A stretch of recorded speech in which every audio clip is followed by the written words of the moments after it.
I was once invited to speak at a University Christian Union carol service. I was really excited about the opportunity because it gave me a chance to share something of the hope of Jesus at Christmas with a bunch of university students, many of whom had never really encountered and taken seriously the claims of Jesus. So I drove up onto campus one cold December evening, got out of the car and was filled with excitement for the opportunity that lay ahead. Unfortunately, there was one small problem. The Christian Union had forgotten to book a room for the carol service. There was another small problem. The Christian Union had forgotten to print off any posters or any flyers and had forgotten to invite any guests. And then there was a third small problem. The Christian Union had also forgotten to remind its own members that they had a carol service that day.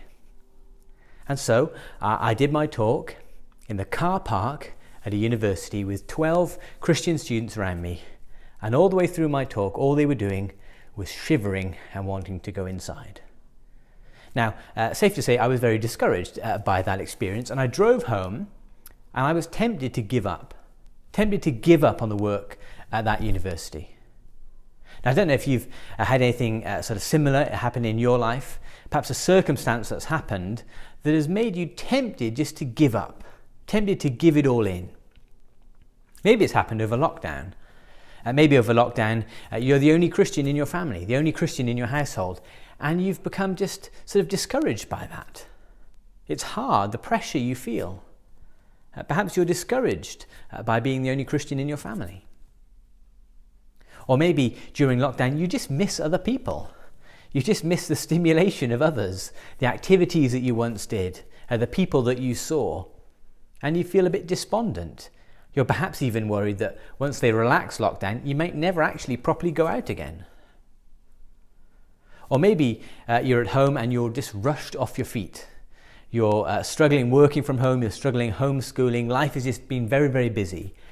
And you feel that perhaps you've begun to be a bit stagnant as a Christian. Perhaps you've started to stall in your Christian life. You're not being nourished in the same way that you once were. Perhaps you've begun to slowly drift. Now, I guess all of us from time to time feel something of those things. It's easy to be tempted to give up.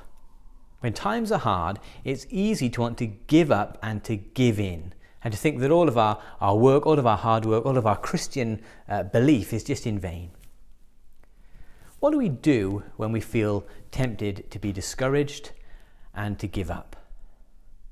Well, thankfully, that is exactly what 1 Corinthians 15 has been written for.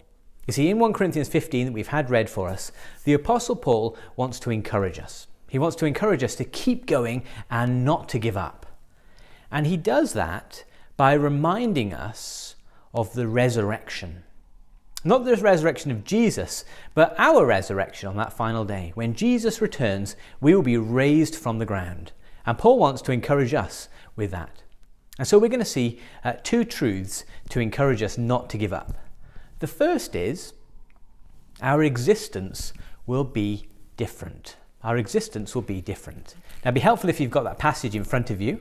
We're going to be looking at it now. Look down at verse 35 of 1 Corinthians 15. This is the question that the Apostle Paul was dealing with. But some will ask, how are the dead raised? With what kind of body will they come? That was the question. What are our bodies going to be like when Jesus returns and we're going to be raised from the ground? So that's what Paul is seeking to answer. And as he gives his answer, we're going to look at his answer in detail. But as we begin, it's important to notice something. We need to notice that Paul affirms something in the question. He affirms that we will have bodies. We will have physical, real bodies when Jesus returns and takes us to be with himself. Paul affirms that straight away. We will have bodies. And that means that our existence will be different. It'll be different to what it was like in heaven before Jesus returns. So when we die, if we die before Jesus comes back and Jesus returns, our bodies will be in the ground, but our souls will go up to be with God in heaven. Our body and soul will be apart from one another. Our existence will be a soul existence with God. But when Jesus returns, we will be raised physically and we will have new bodies. Our existence for all of eternity won't be in some sort of soul state or some sort of ghost-like existence. No, we will have real physical bodies. Our existence then will be different to what it was like in heaven before Jesus returns. And our existence when Jesus returns and we have new bodies, well, that'll be different to our existence now. We will have new bodies. The bodies that we'll be raised with won't just be bodies that we have now, there'll be new ones. Now, if you've been working on a six-pack during lockdown, perhaps that'll disappoint you. You won't have this body. But for the rest of us, it's very good news. We will get new bodies. The body that you have now that's full of aches and pains and is falling apart, has a muffin top, well, we won't have those bodies in the new creation. When Jesus returns, we will get new bodies. Our existence will be different. We'll have bodies in the same way that we do now, but they will be far better bodies. Now, Paul goes on to explain it. Just look at the next few verses. Halfway through verse 36, he says this: "What you sow does not come to life unless it dies. When you sow, you do not plant the body of what will be, but just a seed, perhaps of wheat or of something else. But God gives it a body as he has determined, and to each kind of seed he gives its own body." Now, what's he talking about there? Well, what he's saying is, in the same way that you put a little seed in the ground, and it sort of dies in the ground, but then what comes out is far more glorious, far better, a living thing.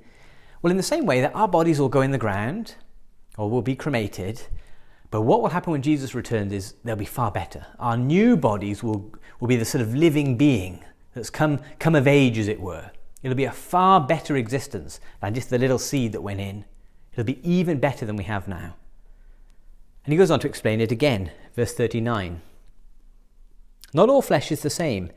People have one kind of flesh, animals have another, birds another." Verse 41, he talks about the difference between the sun, the moon and the stars. The point he's making is, in the same way that a fish needs a different body to an animal, to a bird, to a human being, the sun is different to the stars, to the moon, well, our bodies will be different. It'll be a different existence to now. It'll be different because it needs to match its environment. Those animals, those birds have their own bodies to match the existence, match the circumstances that they find themselves in. And in the same way, Paul says, well, in the new creation, the new world, we'll have new bodies to match the environment that we're in, to match the circumstances that we find ourselves in. He gives those examples to explain what he's talking about. Now, you might find them a bit confusing. Verse 42 explains what he's talking about. Paul goes on and says, "So will it be with the resurrection of the dead. The body that is sown is perishable, it is raised imperishable. It is sown in dishonor, it is raised in glory. It is sown in weakness, it is raised in power." See what he's saying? We might have frail bodies now, bodies marked by weakness, by corruption, by decay. They are perishable by nature. But we will get new bodies, a new existence, a new glorious body that will be imperishable to match the surroundings that we find ourselves. Paul says we'll get new bodies and our existence will be different. Different to now and different even to what it will be like in heaven when we die. Now, recently I did an online quiz, and the quiz was you had to match the picture of the celebrity with the picture of when they were a baby. You had to see what the baby pictures were. Now, I find it very hard to do, partly because I didn't know who any of the celebrities were. But I don't know if you've sort of gone around someone's house and seen pictures of on the wall of their children when they were babies. Perhaps their children are now much older or even adults. And often when you look at a baby picture, you can tell who it is. The same eyes, the same nose, the same smile or chin often is recognizable, isn't it? You look at a baby picture and you look at the adult picture, you can sort of tell who it is. I suspect that'll be a little bit about what it'll be like when we have our new resurrection bodies. They'll be new, they'll be different, we'll have come of age, as it were, but you'll be able to tell it's me, even without the muffin top.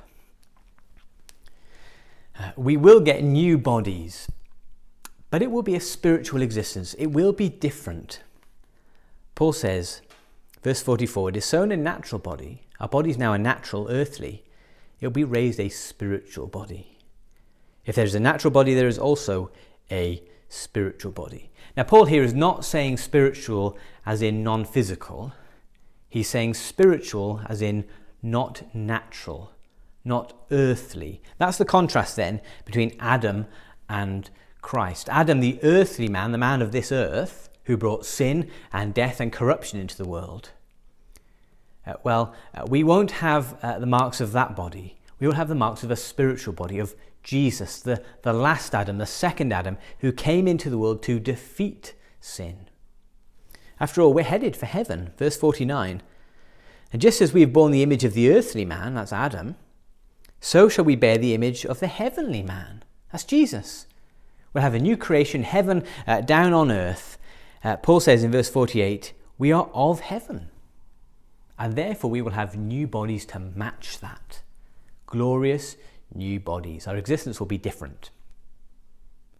Now, let's take a step back. Why is Paul saying those things? Well, he's saying those things to encourage us, to keep going. Don't give up, he says. Keep going. This world is not all that there is. This life is not all that there is. This body even is not all that there is.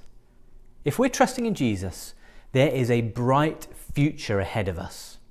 A bright future of a new body, a new resurrection to eternal life in a new creation. That's a wonderful hope. So don't give up, he says. Well, that's the first reason not to give up. The second reason not to give up, the first was our existence will be different. The second reason is our enemy will be destroyed. So how do we get resurrection bodies? How's that actually going to happen? Well, our enemy needs to be destroyed. Look down at verse 50. We have a massive problem in verse 50. I declare to you, brothers and sisters, that flesh and blood cannot inherit the kingdom of God, nor does the perishable inherit the imperishable. That is a big problem, isn't it? Flesh and blood, these bodies, this perishable body, cannot by definition inherit the imperishable, the perfect world. It cannot. Our bodies are full of corruption, decay, sin. We cannot get into this imperishable, perfect world without being changed. We cannot go in with these clothes on, with this clothing, with this body. Now, a few years ago, I went with a friend of mine when we were living in London. We went to watch Man United versus West Ham. Now, the only tickets we could get for that game were in the West Ham end. We had to sit with all the West Ham supporters in their stadium. Now, there's two important things you need to know about going to a football match sitting by opposition fans. The first is, if you're sat amongst opposition fans, you must not cheer when your team scores. Thankfully, in our case, it was a glorious 0-0 draw, so that wasn't a problem. The second thing you need to know about when you're sat amongst opposition fans is you must not wear your team's top. You can't wear your Man United top sat amongst the West Ham supporters. Why? Well, not just because of the lawless West Ham supporters, but also because the stewards would not let you in. You can't get into the ground and sit amongst the West Ham supporters wearing your Man United top. They won't let you in. You're wearing the wrong clothing. Or to put it another way, you can't get to a posh restaurant wearing your trainers or your gardening clothes. They won't let you in. We will not be let into heaven with bodies like this, corrupted, sinful bodies, perishable bodies. But there is good news. The good news is, verse 51, the end of verse 51, but we will all be changed. It will happen, verse 52, in a flash, just quickly like that.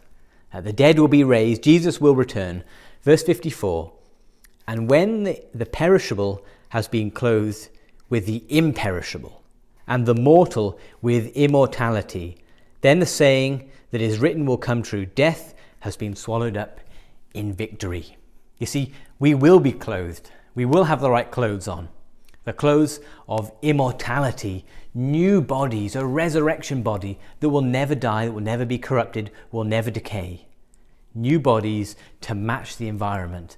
And when that happens, death will be defeated. You see, Jesus has already died on the cross. He's taken all of our sin upon himself. And Jesus didn't stay dead, did he? He came back to life again. Jesus has defeated death. And in the same way that a needle sort of goes through the cloth, in the same way Jesus has gone through the dark cloth of death. He has broken through death. And if we're trusting in Jesus, if we believe in him, we are united to him. And that means that we're like the thread hanging on the back of the needle. Where the needle goes through the fabric, so too the thread will as well. And Jesus has gone through death. And if we're joined to him, we too will go through death. It will be defeated. Just look at those words, verse 55. Where, O death, is your victory? Where, O death, is your sting? We feel the sting now, don't we? But one day it will be defeated. It looks like death has won in this world. But actually, when Jesus returns and raises us to new life, we will be able to taunt. That is a taunting song. Verse 55. Where, O death, is your victory? Where, O death, is your sting? It reminds me a little bit, to continue the football analogy, it reminds me a little bit of when your football team wins and they taunt the opposition fans with, "You're not singing anymore." Well, that's the sense here. Death, you're not singing anymore. You've got nothing now. Where is your sting? You see, if we're in Jesus' team, verse 57, he gives us the victory through our Lord Jesus Christ. The victory is Jesus's. But if we're joined to him, if we're united to him, we're in his team. And we get the victory. Death will be defeated and we will have new resurrection bodies and enjoy them forever. Isn't that wonderful news? If you're trusting in Jesus, you have a bright future ahead of you. A future with God forever in a new world with a new body. And in the meantime, verse 58, therefore, my dear brothers and sisters, stand firm. Let nothing move you. Always give yourselves fully to the work of the Lord, because you know that your labor in the Lord is not in vain. It's not in vain. You're not wasting your time. Don't be discouraged. Don't give up. It will be worth it. You have a bright future ahead of you. Let's sing now in response.